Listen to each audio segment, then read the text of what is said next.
The stars had always seemed peaceful from Earth. For 50 years, humanity had looked up at them with hope, believing that joining the Galactic Council would bring friendship and progress. They were wrong. Captain Una Park stood on the bridge of the destroyer Indomitable, watching the blue marble of Earth turn slowly below. She was a small woman with sharp eyes and black hair tied back in a tight bun. At 42 years old, she had served in the Earth Defense Fleet for 20 years, but she had never fired a weapon in actual combat. The Council kept peace through fear, and Earth was too small to matter. Her communications officer, a young man named Taiwan, turned from his station. His face was pale. "Captain, priority message from Nexus Prime. The Council has announced new resource quotas." Una felt her stomach tighten. She had heard rumors about this. "Put it on screen." The image that appeared made her grip the armrest of her chair. High Counselor Thalos, the leader of the Valoran Empire, stood at his podium. He was 3 meters tall, covered in silver scales that shone like metal. His eyes were yellow and cold, like a snake watching a mouse. "The human homeworld will contribute 70% of its mineral resources to the Council's development fund," Thalos announced. His voice was smooth and cruel. "This quota begins immediately. Compliance is not optional." Una's crew stared at the screen in shock. 70%. It would cripple Earth's industry. It would leave millions without jobs, without heat, without hope. "That's not a quota," Taiwan whispered. "That's slavery." Una pressed a button on her chair. "Get me Admiral Kim, now." 6,000 kilometers below, in the underground command center beneath Seoul, Admiral Taeho Kim received the message. He was an old soldier, 65 years old, with gray hair and a face full of lines from decades of worry. He had fought in Earth's last war, the Pacific conflict of 2298, and he still walked with a limp from a wound he took in that battle. He played the message twice, then called President Jian Han. The president arrived within the hour. She was younger than the admiral, only 50, but her eyes carried the weight of leading 8 billion people.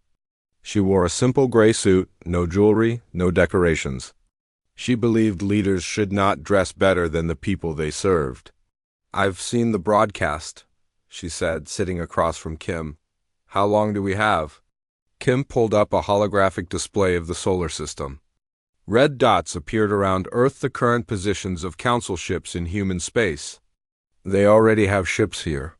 Small patrol groups, officially for protection, but look at this." He touched a control, and more red dots appeared, moving toward the sun. "Long-range sensors picked these up an hour ago. A Valoran battle fleet. 40 ships." Han's face did not change, but her hands tightened in her lap. They were already on their way before the announcement. Yes, this was planned. "They're not coming to enforce quotas, Madam President. They're coming to show us what happens if we refuse."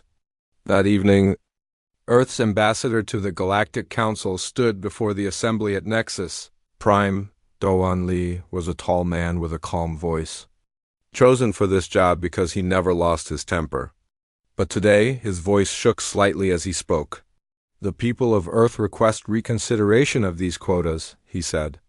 "They would cause great suffering to our population. We ask for dialogue, for negotiation, for—" Counselor Thalos raised one clawed hand, cutting him off.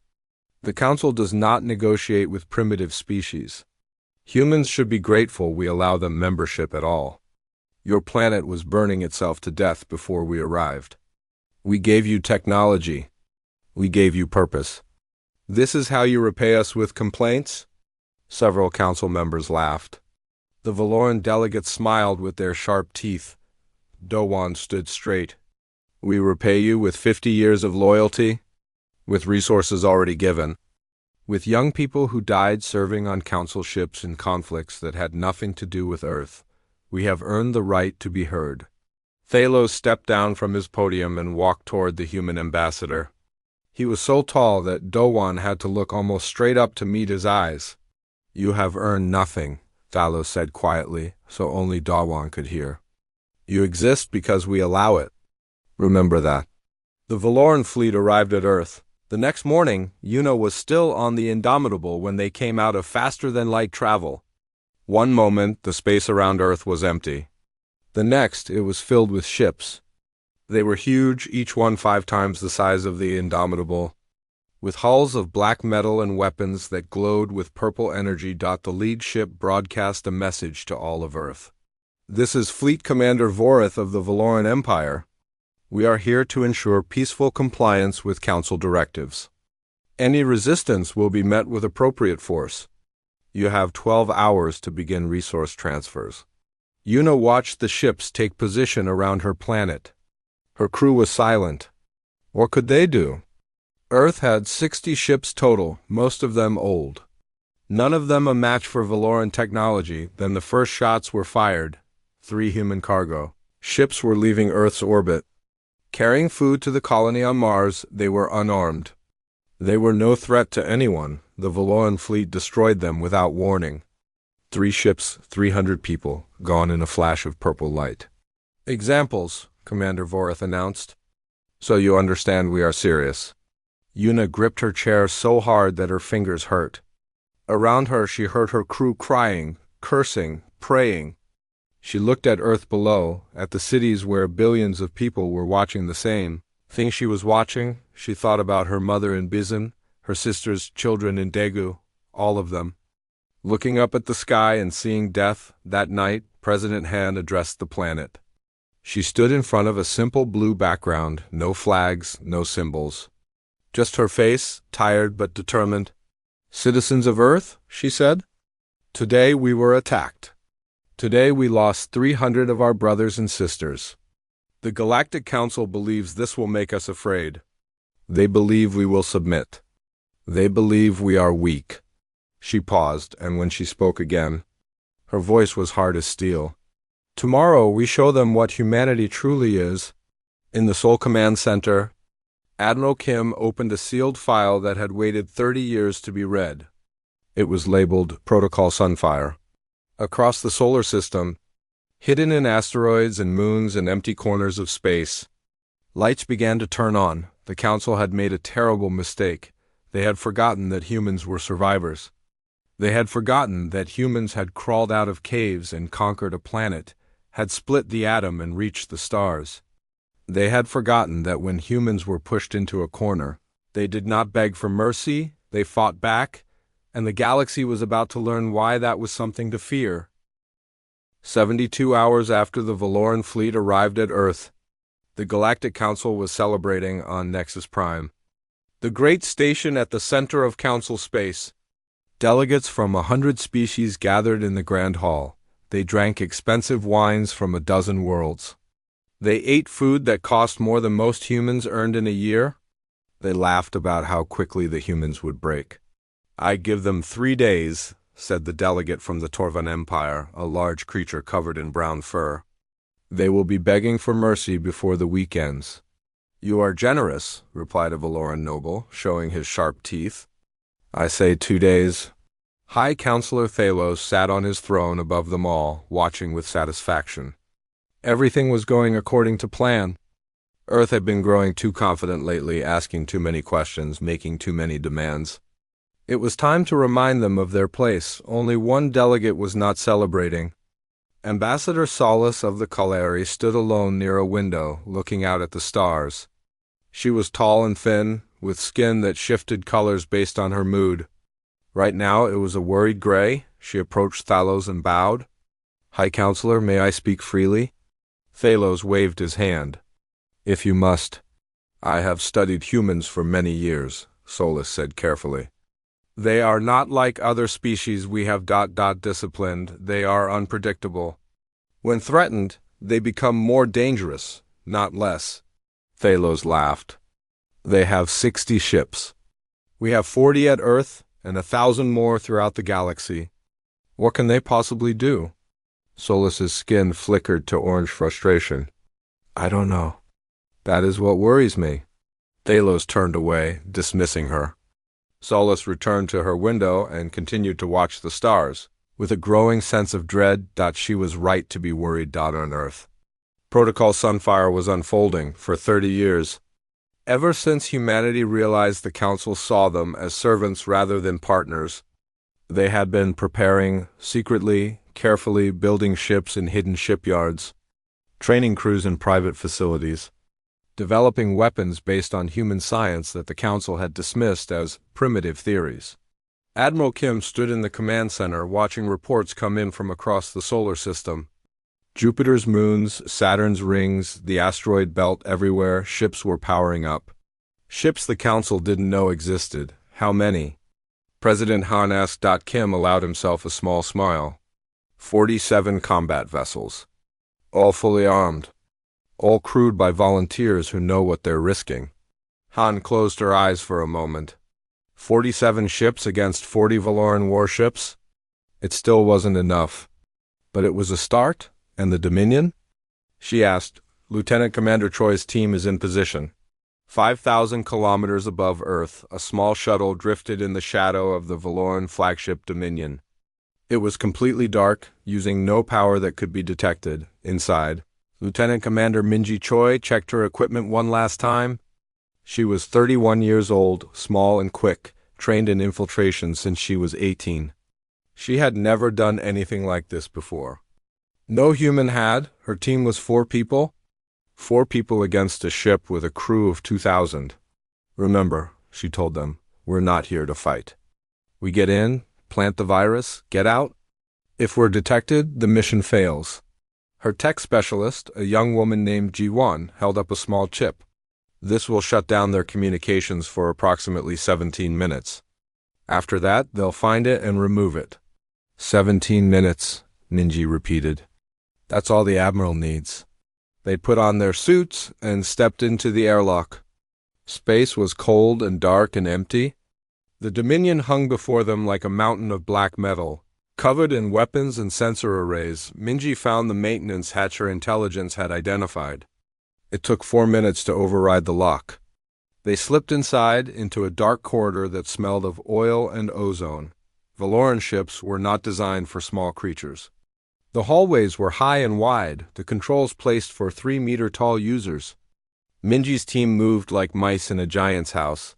They reached the communications center without being seen. 2 Valoran technicians sat at their stations, bored.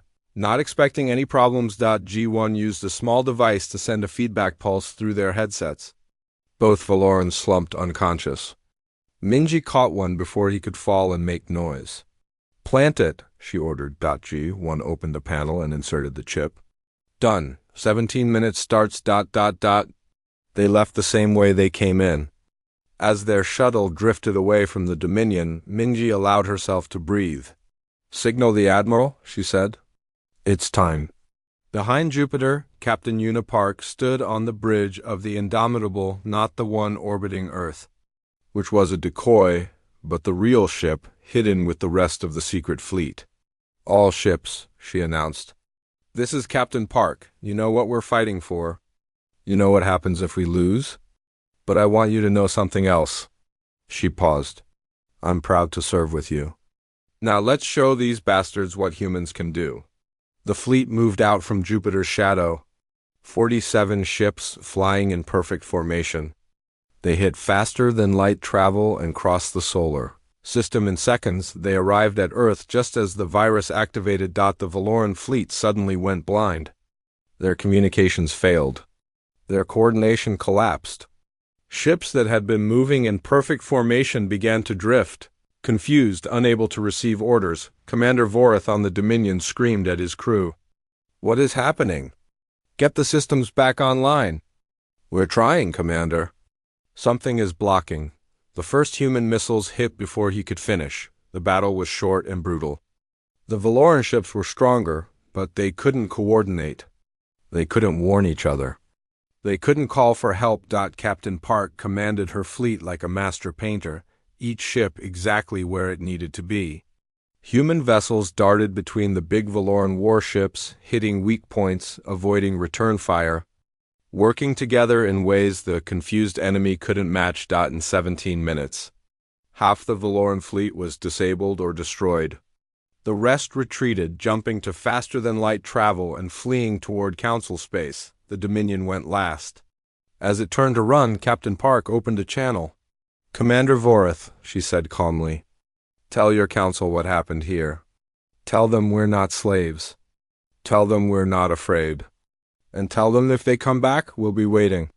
The Dominion disappeared into the darkness between stars on Nexus Prime. The celebration ended. Counselor Thalos stared at the battle report, his scales flushing dark with fury. Half his fleet gone. Defeated by humans. By insects.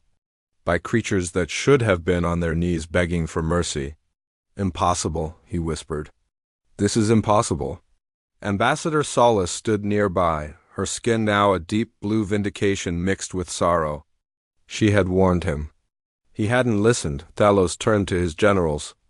Summon the full council. Send messages to all member species. I want every available ship sent to Earth. High Counselor, one general said carefully. That would be over 800 vessels. Surely that's excessive for one small planet. Excessive? Thalos roared. The general stepped back in fear. They humiliated us. They made the Valoran Empire look weak. I want that planet burned to glass. I want every human dead. I want their children's children to be afraid to speak our name. The general bowed and hurried away. Solace watched him go, then looked back at Thalos. The High Counselor was shaking with rage, his claws digging into his throne. This would not end well, she thought. Not for the humans. And perhaps not for the Council either. The galaxy was about to be torn apart, and somewhere in the darkness, humanity was preparing for the storm. 2 weeks after the Battle of Earth, humanity was still standing. But they were bleeding. The Council had responded with fury. 6 species sent their fleets toward the human homeworld, the Valorans. The Torvan, the insectoid Kreth, the mechanical synth collective, and 2 smaller nations eager to please their masters. Over 800 ships, more firepower than humanity had ever seen. Admiral Kim stood in the command center, watching the red dots move closer on his display. His face was calm, but inside he felt the weight of 8 billion lives pressing down on him. 3 days, he said to President Han. That's when they'll arrive. Han nodded. She had not slept properly since the war began. None of them had. What do we have? Captain Park has been hitting their supply lines. She's destroyed or captured 40 transport ships. They're slowing down, but they won't stop. Kim rubbed his tired eyes. We have our original fleet plus the ships we captured. Maybe 200 total. Against 800. 200 against 800, Han repeated quietly. What do you think, Admiral? Can we win? Kim was silent for a long moment. Honestly? I don't know. But I know we'll make them pay for every kilometer. On the moon. In the great shipyards that humans had built in the 20 years since joining the Council. Engineer Junho Beek worked without rest. He was a thin man with messy hair and glasses that were always sliding down his nose. He had never been a soldier. He had never wanted to fight. But he understood physics better than anyone on Earth, and right now, physics was their only hope. The gravity lance is ready for testing, his assistant reported. Beek looked at the weapon they had built. It was ugly, just a tube of metal and wires, nothing like the elegant Valoran designs. But if his calculations were correct, it would do something the Council thought was impossible. Load it onto the Indomitable, he ordered. And start building more. As many as we can. Sir, we don't even know if it works yet. Beek pushed his glasses up his nose. Then we'd better hope I'm as smart as people say I am. On Earth's surface, in a hospital in Bazan, Dr. Soyin Kong treated the wounded. She was 40 years old. A surgeon who had spent her career saving lives. Now she worked 20-hour shifts, patching up soldiers burned by plasma fire and civilians hurt in the evacuation of coastal cities. Today, they brought her a different patient. A Kalari pilot shot down during a reconnaissance mission. He was tall and thin, his color-shifting skin now a pale, sickly gray. His leg was badly broken. The soldiers who brought him in wanted to put him in a cell. Kong refused. He's a patient, she said firmly. He goes in a bed. Doctor, he's the enemy. He's a living being with a broken leg. I didn't take an oath to only help humans. She pointed at the other doctors. Prep for surgery, now. The Kaleri pilot woke up 6 hours later to find his leg repaired and a human woman sitting beside his bed. "Why?" he asked weakly. "Why did you help me?" Kang shrugged. "Because you needed help." The pilot stared at her with his large, dark eyes. "The council told us humans were savages. Violent and cruel. Do I look like a savage to you?" He didn't answer, but his skin shifted slightly toward blue confusion, uncertainty. Kang patted his arm gently. "Rest, you're safe here. We'll figure out what to do with you later." She left him alone with his thoughts. He lay in the hospital bed, listening to the sounds of humans talking, laughing, crying, living. Everything he had been told about them was wrong. What else, he wondered, had the council lied about? 3 days later, the council fleet arrived. They came out of faster-than-light travel like a wall of Death 800 ships, blocking the stars, filling the sky with weapons and engines, and hate. Captain Park's fleet waited for them near Mars, 200 ships against 800. She had positioned them carefully, using the planet and its moons for cover, forcing the enemy to come to her. "All ships," she announced, "remember your training. Remember what we're fighting for. Today we show the galaxy what humanity is made of." The Battle of the Pale began. It started badly. The Council fleet had more ships, more guns, more everything. Human vessels exploded like fireworks. The Indomitable took a hit to its port side that killed 30 crew members, but the humans didn't break. They fought with a fury that shocked their enemies. When one ship was destroyed, the others covered its position. When weapons failed, crews grabbed rifles and boarded. Enemy vessels and then the gravity lances fired. Beak's invention worked exactly as he had calculated. The lances created focused gravitational fields that crushed anything in their path. Shields that could stop plasma fire. Shields that had protected Valoran ships for 1,000 years. Crumpled like paper, 3 Valoran battleships died in the first volley. Then 5 more. Then 10. Fleet Commander Vorath, back in command after his humiliation at Earth, watched in horror. "What weapon is that? Our shields should stop anything." "It's not an energy weapon, Commander," his science officer reported. "They're manipulating gravity itself. Our shields aren't designed for this." "Then recalibrate them." "We can't, Commander. We don't understand the physics." The Council said this technology was impossible. Vorath slammed his fist against his throne. The humans had done the impossible. Again, the battle raged for 6 hours. The Council fleet pushed forward, taking losses but closing the distance, trying to overwhelm the humans with numbers. Park's fleet fell back slowly, making them pay for every kilometer. Then something unexpected happened. A signal came from one of the Kaleri ships. Then another. Then a dozen Tervan vessels. "Human fleet, this is Captain Velra of the Kaleri Defense Force. We are standing down. We will not fire on your ships." Park stared at her screen. "Say again?" "We have watched you fight. We have heard what you did for our pilot. The Council told us you were monsters, but monsters don't show mercy. We won't be part of this slaughter." More ships joined them. Kaleri, Torvan, even some Kreth. They powered down their weapons and moved away from the battle. "Commander?" Vorath screamed for them to return to formation, threatened them with death, promised rewards. They ignored him. The Council fleet, suddenly weakened by defection, began to fall back on Earth. President Han watched the battle reports with tears in her eyes. They were winning. Against all odds, against everything the galaxy had thrown at them, they were winning. She opened a channel to the entire planet. "Citizens of Earth, I have news. The battle continues, but the enemy is retreating. And they are not retreating because we have more ships or better weapons. They are retreating because some of them have realized the truth that we are not their enemies. We never were." She took a breath. "Today, we are not just fighting for ourselves. We are fighting for every species that has suffered under the Council's tyranny. And today, some of those species have joined us. This is not just humanity's war anymore. This is a war for freedom." As if to answer her, a message arrived from the Kaleri ships that had defected. It was from Ambassador Solus. "President Han," the message said, "there are others who feel as we do. Others who opposed the council but never had the courage to resist. You have shown them that resistance is possible. Perhaps it's time humanity learned it isn't fighting alone. I'm coming to Earth. We have much to discuss. Han read the message twice, then began to smile. The galaxy was changing, and humanity had lit the spark. 3 months into the war, Earth had become a symbol. Ships arrived every week from across the galaxy: Kaleri cruisers, Torvan frigates, even a few crystalline Mirith vessels that sang as they flew. Species that had been oppressed by the Council for centuries came to the small blue planet that had dared to fight back.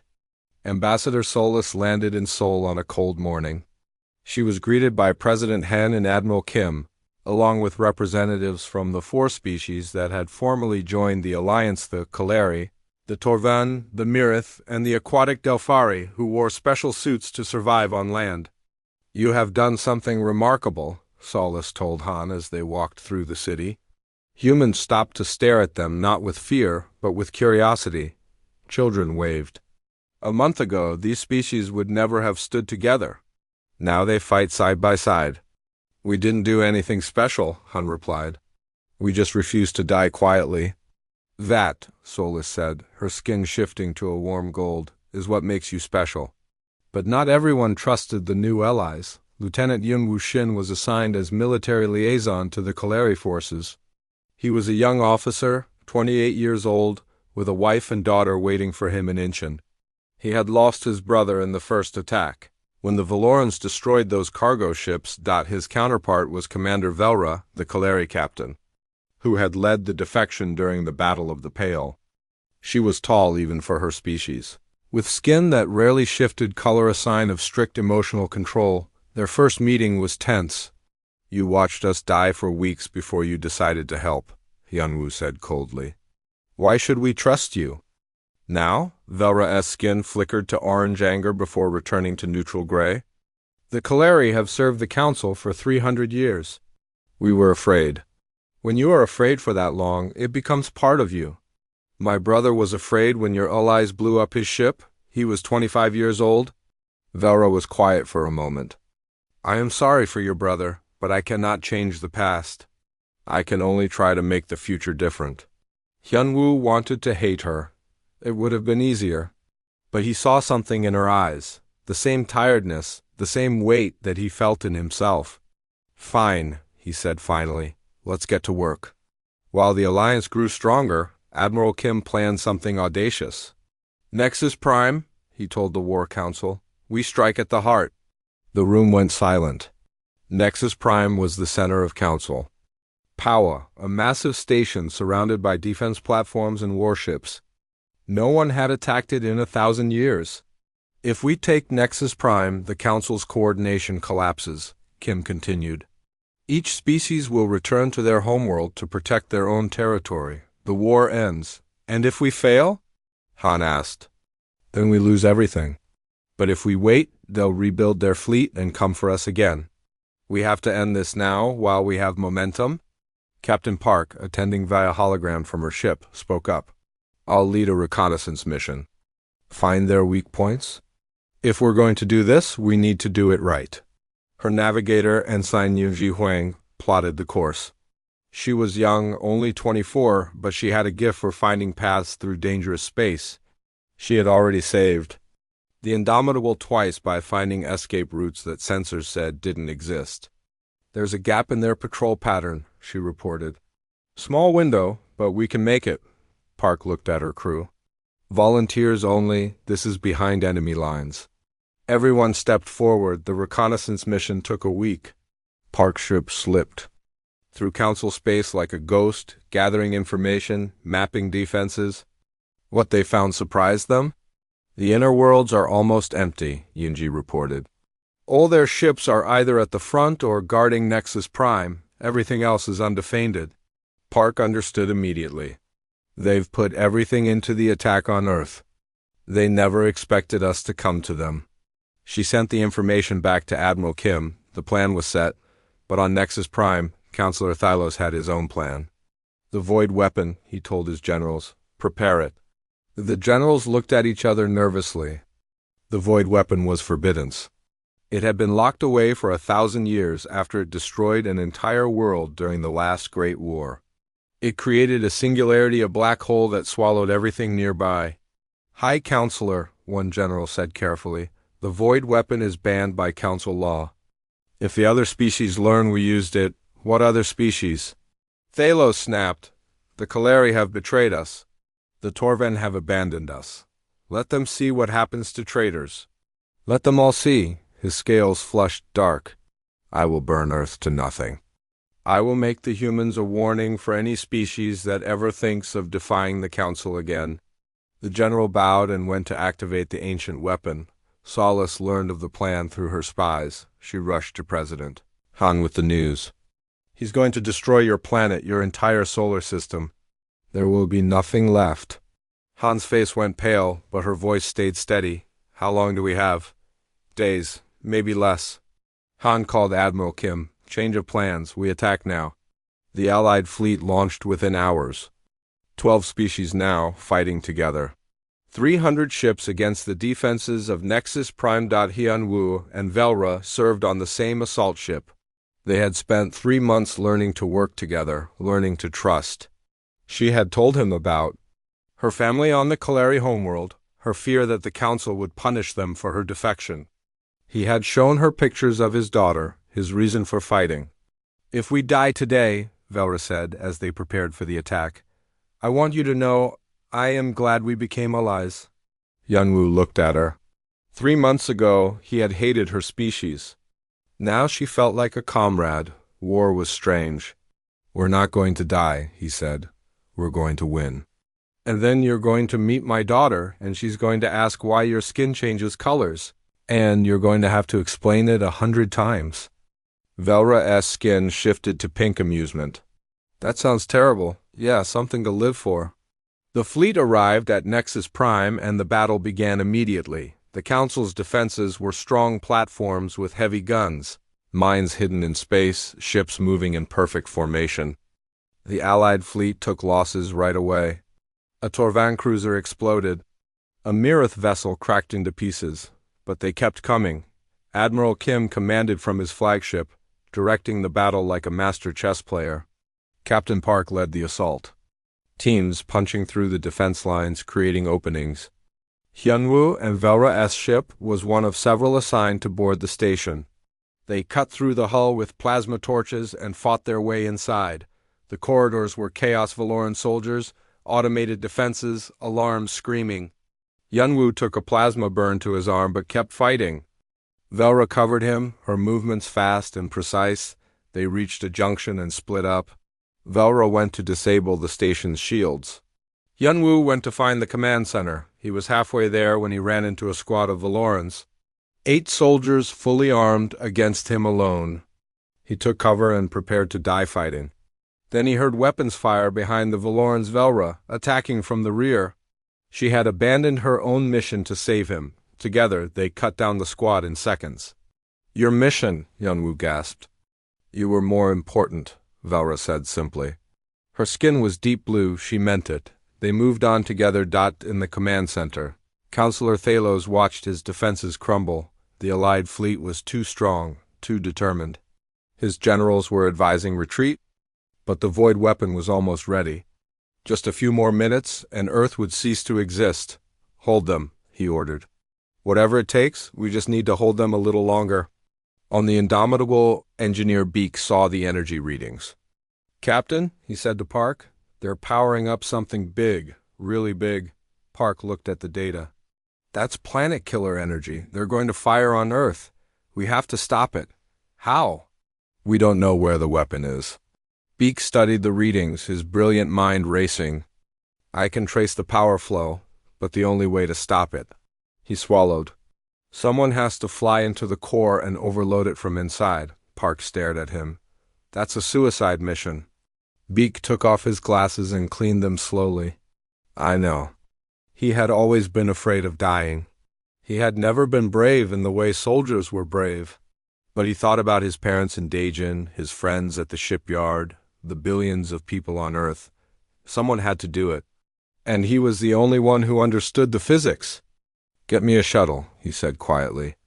And tell my family I love them, Park tried to argue, but there was no time. The weapon was charging. Minutes left, Beak flew toward the core, the power readings were off the charts. Space itself seemed to bend around him. It was beautiful and terrible and final. I'm in position, he reported. Overloading now. There was a flash of light, the brightest light anyone had ever seen, and the void weapon was gone. Destroyed before it could fire, Beak was gone with it. On the Indomitable, Park closed her eyes for a moment. Then she opened them and got back to work. There would be time to mourn later. Right now, they had a war to win, and for Beak's sacrifice to mean something, they had to succeed. The explosion of the void weapon shook Nexus Prime to its core. Alarms screamed throughout the station. Lights flickered. Valoran soldiers stumbled and fell. In the command center, Counselor Thalos gripped his throne as the floor trembled beneath him. What happened? He demanded. The weapon destroyed, High Counselor, a technician reported. A human shuttle flew directly into the core. Thalos stared at the screen showing the empty space where his planet killer had been. A human had sacrificed himself. Thrown away his life just to save his world. He couldn't understand it. The Valorans had conquered 100 species, and none of them had ever shown such dedication. What made humans different? Captain Park's voice came over the communication system. Counselor Thalos, this is Captain Una Park of the Earth Defense Fleet. The void weapon is gone. Your defenses are failing? Your allies have abandoned you. Surrender now, and no more lives need to be lost. Thalos laughed bitterly. Surrender to humans? Never. We will fight to the last soldier. Then more of your people will die for your pride. Is that what you want? Thalos cut the communication and turned to his generals. All forces, fall back to the council chamber. We hold there until reinforcements arrive. One general stepped forward. High Counselor, there are no reinforcements. The Torvan and Kreth homeworlds have recalled their ships. The Kaleri are fighting against us. We are alone. Thalos' scales flushed dark with rage. Betrayed, abandoned, everything he had built was crumbling. Then we die with honor, he said. But we take as many of them with us as we can. Captain Park led the strike team into the station, 50 soldiers from 6 different species, moving together through corridors that had never seen combat. Kaleri and humans, Torvan and Mirith, all fighting side by side. Dr. Kong was with them. Admiral Kim had argued against it, but she had insisted. There will be wounded, she had said. On both sides. I'm going. She carried a medical kit and a plasma pistol she barely knew how to use. She was terrified. But she kept moving. They reached the council chamber's outer doors. Heavy blast doors, sealed tight. Breaching charges, Park ordered. The doors blew inward with a massive explosion. The strike team poured through, into the great hall where the galaxy had been governed for 1,000 years. Valoran soldiers waited inside, 200 of them, the last defenders. The battle was intense and brutal. Energy beams crossed the air like deadly light. Soldiers fell on both sides. Hyen Wu and Velra fought together, back to back. He had learned to read her movements, to trust her completely. When she went left, he went right. When she advanced, he covered her. A Valoran soldier came at them with a blade. Velra took a cut across her arm. Hyunwoo shot the soldier before he could strike again. How bad? He asked. I'll live. Her skin flickered with pain, but she kept fighting. Slowly, the strike team pushed forward. The Valoran defenders fell back, then broke, then fled. Within an hour, the council chamber belonged to the Alliance. Only Counselor Thalos remained. He stood alone on the raised platform where the council had met, holding a ceremonial blade. His scales were dark with fury and humiliation. Captain Park approached him. It's over, Counselor. Put down the weapon. Over? Thalos snarled. It will never be over. Even if you kill me, the Valoran Empire will survive. We will rebuild.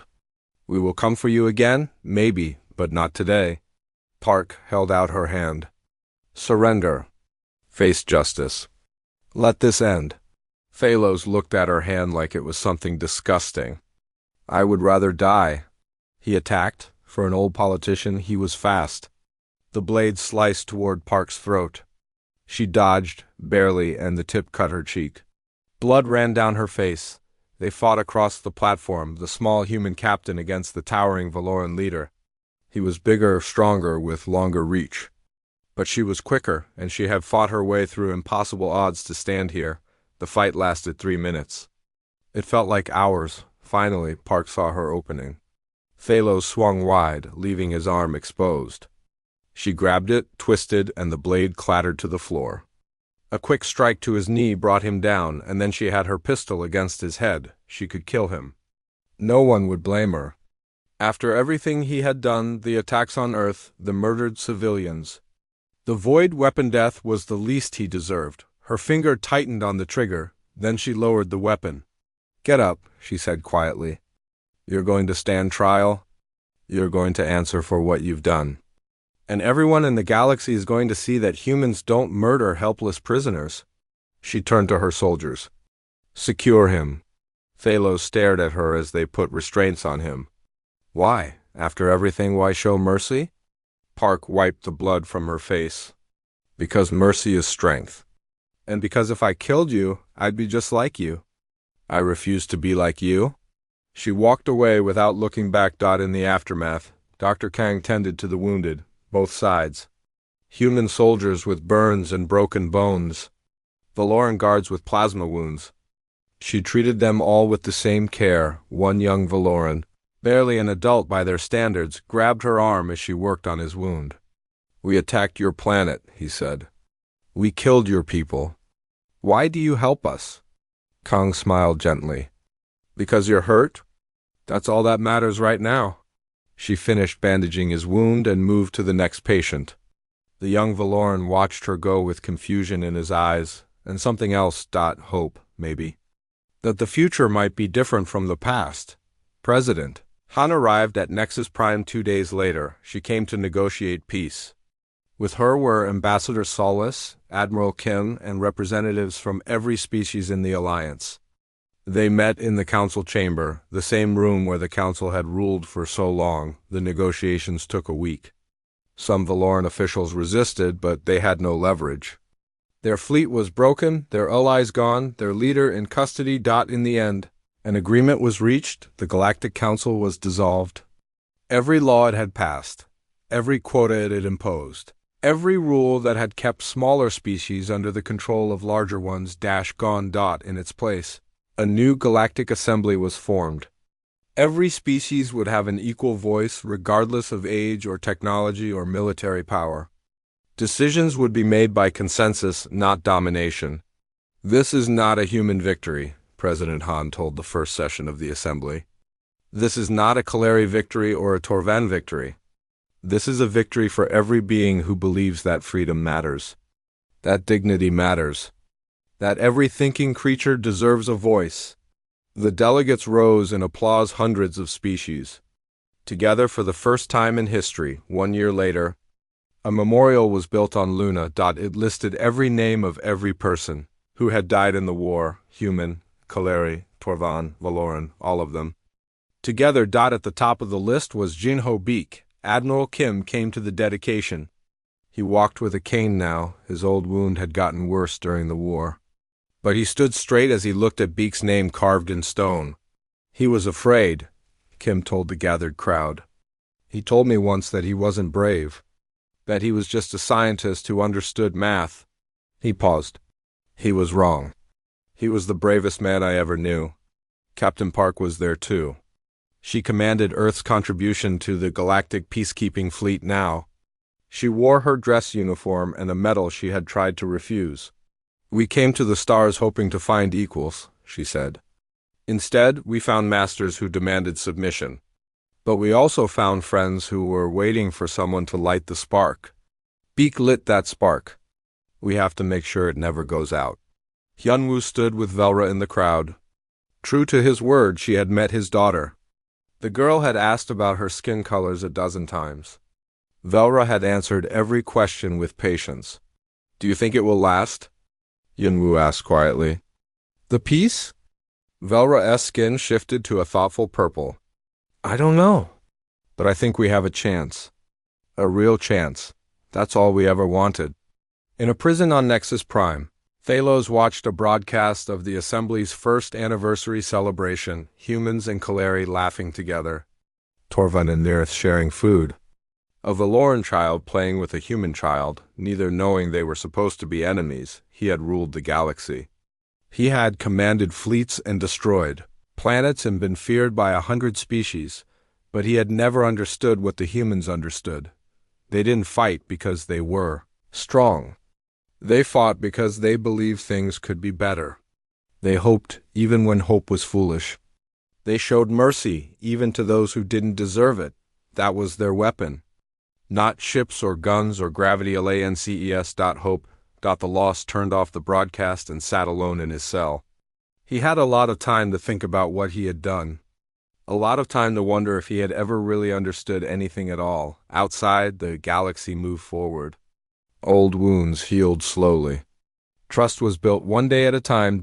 In humanity, the small species from the small blue planet stood at the center of it all, not as conquerors, but as friends. They had come to the stars looking for equals. Finally, they had found them.